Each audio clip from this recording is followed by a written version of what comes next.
একটি হচ্ছে ডক্টর ইউনূসকে ৫ বছর ক্ষমতায় চাওয়া, দ্বিতীয়টি হচ্ছে বিএনপির যেসব জাতীয় নেতা নির্বাচনের দাবিতে সোচ্চার ছিলেন তাদের ব্যঙ্গ করে ক্যাম্পেইন। এই দুটি ক্যাম্পেইন নিয়ে আপনাদের অবস্থান কি? কোন চাওয়াটা বা কোন দাবিটার পক্ষে আপনারা? জনাব নুরুল হক নূর। আপনার যে প্রশ্নটা করেছিলেন যে ডক্টর ইউনূসকে 5 বছর নির্বাচিত সরকারে পাওয়ার একটা আকাঙ্ক্ষা আমাদের এই আন্দোলনের, বিশেষ করে ছাত্র আন্দোলনের একজন পরিচিত ছাত্র নেতা তিনি ফেসবুকে স্ট্যাটাস দিয়েছিলেন, যেটা কি মূলত অনেকে ভেবেছে যেহেতু তার সোশ্যাল মিডিয়াতে একটা বড় ফ্যান ফলোয়ার্স আন্দোলন কেন্দ্রিক আছে, অনেকে সেটা কপি করেছে, প্রচার করছে, ভাবছে যে যেহেতু তারা এই আন্দোলনের একটা পরিচিত মুখ বা পরিচিত নেতা, কাজে এটা হয়তো তাদের দৃষ্টিভঙ্গি। এবং যেহেতু তাদের মধ্যে আবার সরকারেও তাদের দুজন এখনো প্রতিনিধি আছে, 3জন ছিল, একজন পদত্যাগ করে দল গঠন করেছে, অনেকে ভেবেছে তাহলে এটা বোধহয় এই সরকার ছাত্র নেতা তাদের একটা মনোভাব। তো কাজে এইটাকে পাবলিকলি এন্ডোর্স করা বা এটার পক্ষে জনমত গঠন করা, এইরকম ভাবেও কেউ কেউ ক্যাম্পেইনটা করতে পারে। তবে এটার সরকারের পক্ষ থেকেও জানানো হয়েছে যে এই ধরনের চিন্তা ভাবনা তাদের নাই।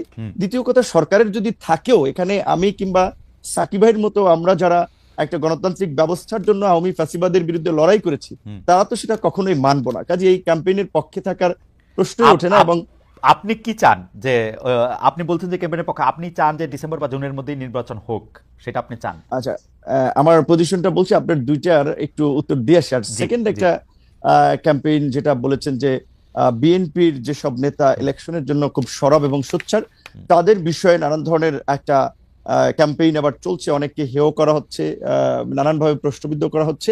এটা কিছু লোক এগুলো ছড়াচ্ছে, কেউ কেউ রাজনৈতিক ইন্টেনশন থেকে, কেউ কেউ তাদের নিজেদের একটা ফায়দা নেওয়ার জন্য। ধরেন যখন একটা অনির্বাচিত সরকার থাকে তখন কিন্তু কিছু লোকেদের কদর বাড়ে, কিছু লোক সুযোগ সুবিধা নিতে পারে। কাজেই সেই কমিউনিটির লোকজন কিংবা সেই গ্রুপটা তো চাবে যে এই ধরনের একটা সরকারকে জগা খিচুড়ি কিংবা এ ধরনের একটা মানে জনপ্রতিনিধিবিহীন ইলেকশনবিহীন যদি সরকার রাখা যায়, তাহলে তো সেখান থেকে তারা ফায়দা টাদা নিতে পারছে, তারা ব্যবসা বাণিজ্য, কেউ কেউ দল গঠন করতে চাইলে বা দল করতে চাইলে সেখানে তারা সময়টাকে কাজে লাগাতে পারছে। এই ধরনের পক্ষে থাকা একটা শ্রেণীর একটা অংশের লোকজনের অস্বাভাবিক নয়। আবার ধরেন ইউনূসের মতো একজন ব্যক্তি যার এরকম একটা গ্রহণযোগ্যতা, এবং আপনি লক্ষ্য করেছেন যে ডক্টর ইউনূসকে যখন আওয়ামী লীগের আমলে হ্যারাস করা হচ্ছে, মামলা দিয়ে অপমান করা হচ্ছে, সেগুলোর বিরুদ্ধে বলতে গেলে একমাত্র অফিসিয়ালি আমি এবং আমাদের দল থেকে আমরা রাজপথে মশাল মিছিল থেকে প্রতিবাদও করেছি, তার পক্ষে অনেকে আদালতে গিয়েছেন, সেটা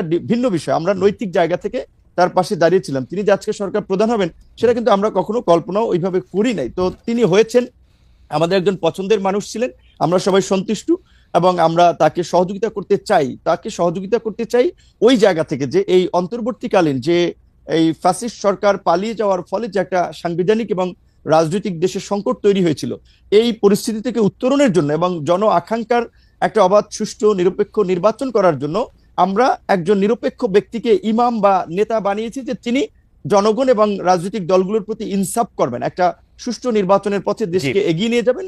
এবং আমাদের যে প্রত্যাশা, যে রাষ্ট্রের কিছু মৌলিক সংস্কার, যেটা গত 16 বছরে আওয়ামী লীগ রাষ্ট্রের চরিত্রটাকে নষ্ট করে একটা ফ্যাসিবাদী রাষ্ট্রে পরিণত করেছে, সেই সংস্কারের জন্য আমরা বলেছি যতটুকু সময়ের প্রয়োজন সেই সময়টুকু সকল রাজনৈতিক দল, আমরা যারা গণতন্ত্রের জন্য লড়াই সংগ্রাম করেছি, ফ্যাসিবাদের আমলে লড়াই সংগ্রাম করেছি, তারা দিতে চাই।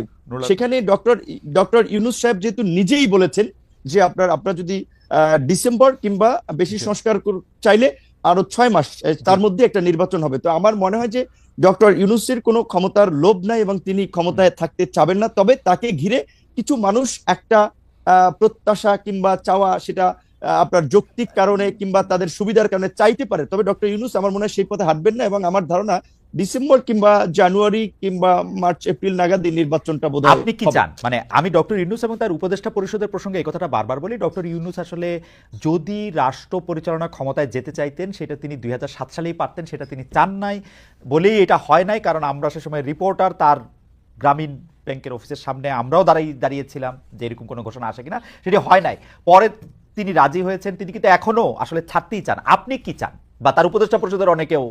রাইট, এইখানে আমি একটা কথা বলা দরকার আপনার এই প্রোগ্রামের মাধ্যমে অডিয়েন্সদেরকেও। দেখেন, এখন ডক্টর মোহাম্মদ ইউনূস চাচ্ছেন না, আমরা যতদূর ওটাও জানি। স্বাভাবিকভাবে তিনি একেবারেই ইলেকশন দিয়ে এই বিতর্কের মধ্যে ঢুকবেন না এবং একটা রাজনৈতিক উত্তরণের জন্য তিনি দ্রুত ইলেকশন দিতে চান। এখন তাহলে ধরেন আমাদের এই আন্দোলনের পরিচিত একজন ছাত্র নেতা, তিনি ছাত্র নেতা হলেও তার একটা দায়িত্বশীল জায়গা আছে। তিনি যখন এই স্ট্যাটাসটি দিলেন, কিংবা আজকে আমি পুরো নিউজ দেখি নাই, হেডলাইনটা দেখেছি যে স্বরাষ্ট্র উপদেষ্টার একটা বক্তব্য হেডলাইন হয়েছে এরকম বলেছেন যে বাংলাদেশের জনগণ এখন ডক্টর ইউনূসকে 5 বছরের জন্য চায়।